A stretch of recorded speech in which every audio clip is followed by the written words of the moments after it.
Hi, ഞാനിപ്പോൾ ഉള്ളത് north ആൻഡമാനിലെ ലാമിയ ബീച്ചിലാണ്.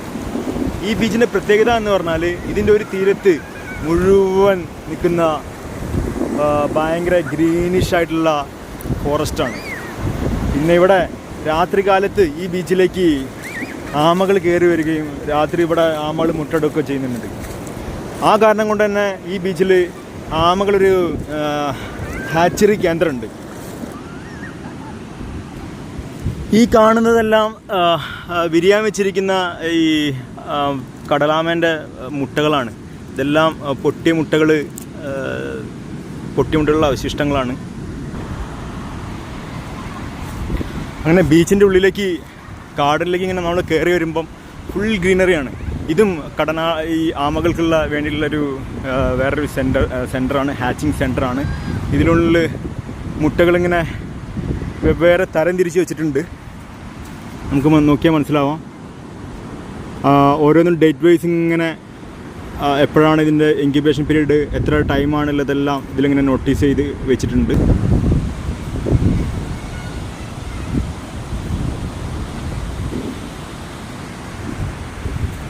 ഈ ബീച്ചിൻ്റെ മോസ്റ്റ് ബ്യൂട്ടിഫുൾ ആയിട്ടുള്ള പാർട്ട് എന്ന് പറഞ്ഞാൽ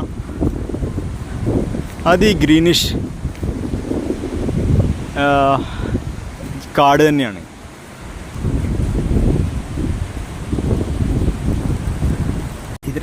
ഇതെല്ലാം ഇവിടെ നോക്കി നടത്തുന്നത് ഇദ്ദേഹമാണ്. നമുക്ക് ഇതെല്ലാം എങ്ങനെയാണ് ഇതിൻ്റെ പ്രോസസ്സ് എന്ന് മനസ്സിലാക്കാം.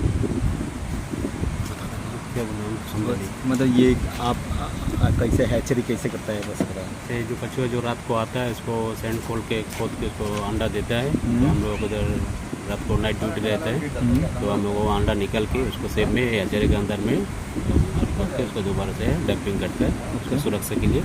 तो अंडा उसको सेफ रहेगा, कोई कुत्ता होता ना खाए उसको आराम से. उसका 45 डेज़ के बाद में उसका फिर बच्चा निकलेगा. फिर बच्चा को लेके हम लोग वो पानी में छोड़ते हैं. कितना दिन लगता है? 45 डेज़ के बाद भी अंडा निकलेगा. 45 डेज़ या 50 डेज़ का अंदर ही. अब गवर्नमेंट का है സർക്കാർ അപ്പോൾ ഇവർ സർക്കാർ എംപ്ലോയീസാണ്.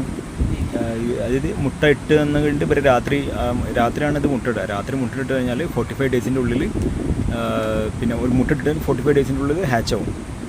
ഒരു മുട്ട കളക്ട് ചെയ്തിട്ട് ഇതേപോലുള്ള സെൻറ്റേഴ്സിൽ കൊണ്ടുവച്ച് 45 ഡേയ്സ് കഴിഞ്ഞാൽ പിന്നെ 45 to 50 ഡേയ്സിൻ്റെ ഉള്ളിൽ ഇവർ മോണിറ്റർ ചെയ്തിട്ട് ഇതിനെ കടലിലേക്ക് തുറന്നു വിടും. ഇതാണ് ഇവരുടെ process. So let's give a big applause for this